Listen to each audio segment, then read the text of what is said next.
बहन, मेरा 10,000 रुपया महिला रोजगार योजना का आ गया, तुम्हारा आया या नहीं? भैया मेरा खाता चेक करके बताओ कि इसमें 10,000 रुपया आया है या नहीं। नहीं आया है पैसा। सबका पैसा आ गया, हम लोगों का नहीं आया, अब क्या करें? दीदी चिंता मत करो, मैं सब बताता हूँ। दोस्तों 26 सितंबर को मुख्यमंत्री महिला रोजगार योजना का पैसा सरकार ने जारी कर दिया। लाखों बहनों के चेहरे पर मुस्कान आई, लेकिन मेरे पास सैकड़ों मैसेज और कमेंट्स आ रहे हैं कि भैया हमारा पैसा तो आया ही नहीं, हमारा फॉर्म तो भरा गया था, फिर क्या हुआ? क्या हमारा नाम लिस्ट से कट गया है? मैं आपकी चिंता, आपकी परेशानी को समझ सकता हूँ। आपने कितनी उम्मीदों से ये फॉर्म भरा था, दफ्तरों के चक्कर भी काटे होंगे, और जब पैसा आने का दिन आया तो आपके खाते में एक भी रुपया नहीं आया। ये देखकर मन निराश हो जाता है, लगता है कि सारी मेहनत बेकार चली गई। लेकिन मैं आपको विश्वास दिलाता हूँ, आपकी मेहनत बेकार नहीं जाएगी। 90% मामलों में गलती बहुत छोटी होती है, जिसे आप घर बैठे सुधार सकती हैं। आज इस वीडियो में हम उन्हीं गलतियों और उनके समाधान पर बात करेंगे। एक एक चीज को मैं इतनी आसान भाषा में समझाऊंगा कि आपको किसी से पूछने की जरूरत नहीं पड़ेगी। तो वीडियो को बिना स्किप किए अंत तक जरूर देखिएगा। दोस्तों आगे समाधान बताने से पहले मैं आपसे कुछ पूछना चाहता हूँ। आप ये वीडियो बिहार के किस जिले से देख रहे हैं? नीचे कमेंट में अपने जिले का नाम जरूर लिखिए, ताकि हमें पता चले कि हमारी आवाज कहाँ कहाँ तक पहुँच रही है और हम आपके जिले से जुड़ी खबरें भी ला सके। और अगर आपको ये जानकारी अभी तक जरूरी लगी हो तो इस मेहनत के लिए एक लाइक जरूर कर दीजिए।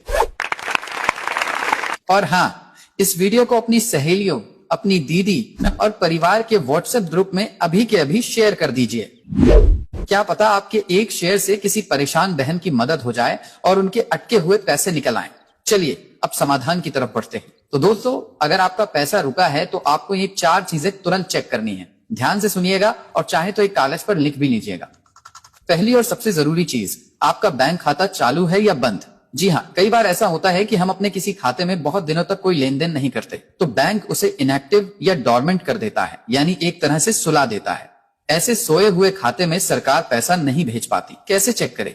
अपनी बैंक की पासबुक लेकर बैंक में जाइए और उसे अपडेट करवाइए। अगर कोई एंट्री हो रही है तो खाता चालू है, नहीं तो बैंक कर्मचारी से पूछिए कि आपका अकाउंट एक्टिव है या नहीं। अगर बंद है तो एक छोटा सा फॉर्म भरकर और आधार कार्ड लगाकर उसे तुरंत चालू करवाइए। दूसरी सबसे बड़ी वजह, ई-केवाईसी का पूरा ना होना। ई-केवाईसी का मतलब है इलेक्ट्रॉनिक नो योर कस्टमर। ये आरबीआई का नियम है। अगर आपके खाते की केवाईसी पूरी नहीं है तो कोई भी सरकारी योजना का पैसा आपके खाते में नहीं आएगा। क्या करें? अपने बैंक जाकर पता करें कि आपकी ई-केवाईसी ड्यू तो नहीं है। अगर है तो अपना आधार कार्ड और पैन कार्ड ले जाकर इसे तुरंत पूरा करवाएं। इसमें सिर्फ 2 मिनट का समय लगता है। तीसरी और सबसे टेक्निकल गलती, एनपीसीआई मैपिंग और डीबीटी का लिंक न होना। अब ये नाम सुनकर घबराइए मत, मैं आसान भाषा में समझाता हूँ। एनपीसीआई एक सरकारी पाइपलाइन की तरह है, जिससे सरकारी योजनाओं का पैसा सीधे लाभार्थी के खाते में आता है। इसे डीबीटी कहते हैं। अगर आपका बैंक खाता इस पाइपलाइन से जुड़ा ही नहीं है तो पैसा आएगा कैसे? कैसे चेक करें? आप बैंक जाके पता कर सकते हैं। उन्हें बस इतना कहना है कि मेरा खाता एनपीसीआई डीबीटी के लिए लिंक है या नहीं, ये चेक कर दीजिए। अगर लिंक नहीं है तो वो एक फॉर्म देंगे, उसे भरकर जमा कर दीजिए। 24 से 48 घंटे में आपका खाता लिंक हो जाएगा। चौथी और आखिरी चीज, अपने आवेदन की स्थिति जाने। हो सकता है कि आपके बैंक खाते में कोई दिक्कत न हो, बल्कि आपके फॉर्म में ही कोई कमी रह गई हो। क्या करें? अगर आप ग्रामीण क्षेत्र से हैं तो अपनी जीविका दीदी या ग्राम संगठन से संपर्क करें और उनसे अपने आवेदन का स्टेटस पूछें। अगर आप शहरी क्षेत्र से हैं तो आप BRLPS की वेबसाइट पर जाकर भी स्थिति की जांच कर सकती हैं। अगर फॉर्म में कोई कमी है तो उसे तुरंत ठीक करवाएं। दोस्तों, ये वो 4 मुख्य कारण हैं जिनकी वजह से 99% लोगों का पैसा रुकता है। आप बस इन चारों चीजों को एक एक करके चेक कर लीजिए। मैं गारंटी देता हूं कि आपका पैसा आपके खाते में जरूर आएगा।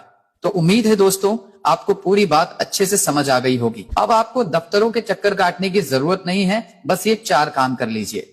अगर वीडियो अच्छी लगी हो और आपकी मदद हुई हो तो वीडियो को एक लाइक करके हमारा हौसला जरूर बढ़ाइएगा। अगर आपके मन में अभी भी कोई सवाल है या आप किसी और सरकारी योजना के बारे में जानना चाहते हैं तो नीचे कमेंट बॉक्स में आपका सवाल जरूर पूछिए। मैं हर कमेंट पढ़ता हूं और जवाब देने की पूरी कोशिश करता हूं। और सबसे जरूरी बात, चैनल को सब्सक्राइब करके बगल वाली घंटी को ऑल पर सेट कर लीजिए, क्योंकि सरकारी योजनाओं, बैंकिंग और डिजिटल सेवाओं से जुड़ी ऐसी ही सच्ची और भरोसेमंद जानकारी हम आपके लिए लाते रहते हैं। अंत में एक बार फिर कहूंगा, इस वीडियो को उन सभी महिलाओं तक शेयर कीजिए जिनका पैसा नहीं आया है। आपका एक शेयर किसी की बहुत बड़ी मदद कर सकता है। मिलते हैं अगली वीडियो में एक नई जानकारी के साथ। धन्यवाद।